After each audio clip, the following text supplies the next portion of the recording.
কক্সবাজারে পর্যটন খাতকে পরিচ্ছন্ন রাখার প্রত্যয়ে নতুন উদ্যোগ। ৬টি জনপ্রিয় পর্যটন স্পটে ডাস্টবিন স্থাপন করেছে ওয়েস্ট ম্যানেজমেন্ট কমিটি। সহযোগিতায় রয়েছে আইএলও আয়োজিক প্রকল্প বাস্তবায়নে এনরুট ইন্টারন্যাশনাল। মঙ্গলবার রামুর রাংকুট বৌদ্ধ বনাশ্রম, মিনি বান্দরবান গোয়ালিয়া ও কাকরা বিচ, ইনানি ও পটুয়ার টেক সহ ৬টি পর্যটন স্পটে যৌথ উদ্যোগে সংগ্রহ করা এসব ডাস্টবিন ব্যবস্থাপনা কমিটির কাছে আনুষ্ঠানিকভাবে হস্তান্তর করা হয়। উদ্দেশ্য পর্যটন এলাকায় বর্জ্য ব্যবস্থাপনাকে সহজ করা এবং ভ্রমণকারীদের পরিবেশ সচেতন করে তোলা। এনরুট ইন্টারন্যাশনালের টিম লিডার ইব্রাহিম খলিল ভুইয়া বলেন, পর্যটন এলাকাগুলো পরিচ্ছন্ন রাখা শুধু ভ্রমণকারীদের অভিজ্ঞতা উন্নত করবে না, বরং স্থানীয় পরিবেশ ও জীববৈচিত্র্য সংরক্ষণেও সহায়ক হবে। স্থানীয় পর্যটন ব্যবসায়ীরা বলেন, ডাস্টবিন থাকায় এলাকা পরিষ্কার রাখা সহজ হবে। এতে পর্যটকরা স্বাচ্ছন্দ্য বোধ করবেন। স্থানীয়দের মতে এই ধরনের উদ্যোগ পরিবেশ রক্ষার পাশাপাশি পর্যটন খাতকে আরও টেকসই করে তুলবে। পর্যটন নগরী কক্সবাজারকে আরও সুন্দর ও টেকসই রাখতে এই উদ্যোগ দীর্ঘমেয়াদী কার্যকর ভূমিকা রাখবে বলে আশা করেছে সংশ্লিষ্টরা। এখানে যেহেতু হাজার হাজার পর্যটক আমাদের এখানে আসে, যে পর্যটকরা এখানে বিভিন্ন ময়লা আবর্জনা ফেলার জন্য নির্দিষ্ট কোনো স্থান থাকে না, সে কারণে আমরা গত কয়েক বছর আগেও আপনার ওয়ার্ল্ড ভিশন চেয়ার থেকে ৪-৫টা এরকম ডাস্টবিন দিয়েছিলাম। যেহেতু পর্যাপ্ত পরিমাণ আমাদের ময়লা আবর্জনা এখানে বেঁচে রয়েছে, সেই কারণে আরো ডাস্টবিনের প্রয়োজন বলে মনে করে আমরা আবেদন করেছিলাম। তারা আমাদের কথা রেখেছে। আমি আন্তরিক ধন্যবাদ এবং কৃতজ্ঞতা জানাচ্ছি তাদেরকে।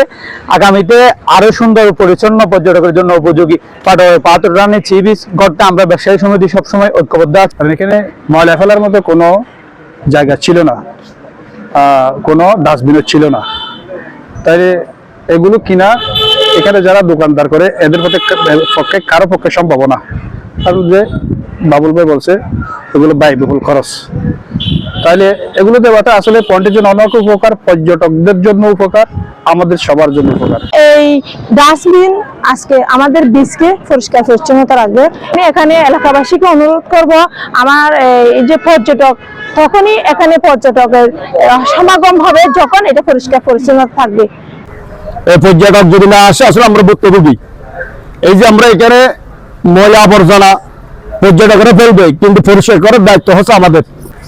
আজকে এই যে হলো এটা আমরা ধন্যবাদ জানাই আমাদের মাঝে এরা আজকে এটা অনেক ডাস্টবিন এটা আমাদের জন্য বিতরণ করতেছেন। আপনাদের এই উদ্যোগের কারণে আমাদের মধ্যে ভারসাম্য আসবে, পরিচ্ছন্নতা আসবে, তখন আরো বেশি পর্যটকরা এখানে এসে স্বাচ্ছন্দ্য বোধ এবং আনন্দ বোধ করবে।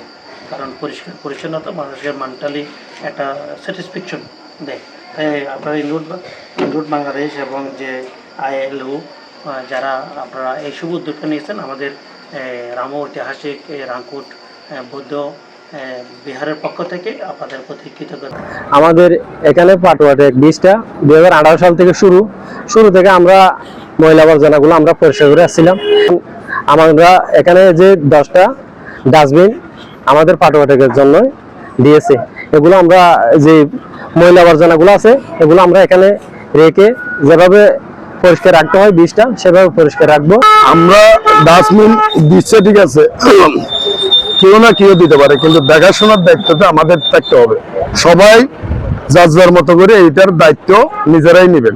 আমরা ইনানি, পাটুয়ারটেক, পেচারদ্বীপ, হিমছড়ি, মিনি বান্দরবান এবং পেচারদ্বীপের কাকরা বিচ, পাশাপাশি মহেশখালীতে আমরা এটা দিচ্ছি আপনাদের পার্টনারশিপের মাধ্যমে, আপনাদের অংশগ্রহণের মাধ্যমে। মীর কাশিম আজাদের তথ্যচিত্রে চ্যানেল 21 কক্সবাজার।